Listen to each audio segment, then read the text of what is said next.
there's something that'll stimulate all your senses, a rock and roll icon making your coffee. From burning up stages around the world to rocking a cup of French roast, the co-founder of Megadeth now owns a coffee shop, and Jimmy Rhodes is catching up with him on the hit list.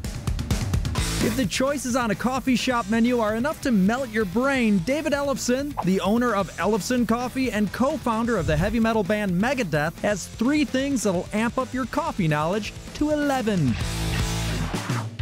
For starters, all those bags contain only 2 kinds of beans. All right, when I go into the supermarket, I see a whole aisle full of coffee. You tell me that's just 2 beans? There's the Arabica beans, which in my opinion are the good beans. Yeah. That's what makes me want to drink coffee. And then there's the Robusta, which is a very lower level, kind of a commodity level type coffee. It's the Robusta beans that typically make up the majority of the mass-produced brands, while gourmet coffees will boldly tout their Arabica beans. And while both beans are grown in regions around the equator, it's the difference in elevation that sets them apart.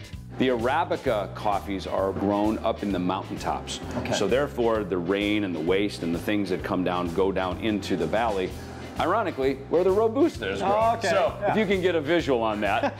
That's the backbeat on the origin of your beans.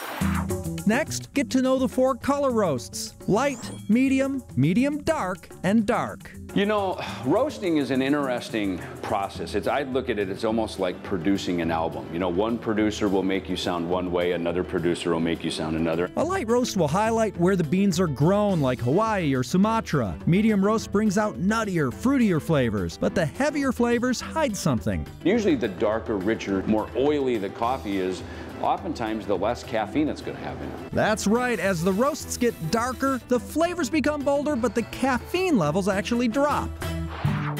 The final note about coffee beans: don't store them in the freezer. Probably my first experience with that was Megadeth played Rock in Rio in 1991. And so there was a Brazilian bean, and I brought some home to my family, and they put it in the refrigerator for probably 5 years. While this might slow the aging process of coffee, you risk odor contamination and moisture, which kills freshness and flavor. And I remember opening up the freezer door one day when I went back to visit my mom and dad, and I went, oh, there's that coffee from Rio, you know, and I pulled it out and I put it in and had to grind it up, and it was like, oh my gosh, it tasted like gravel. I mean, it was disgusting.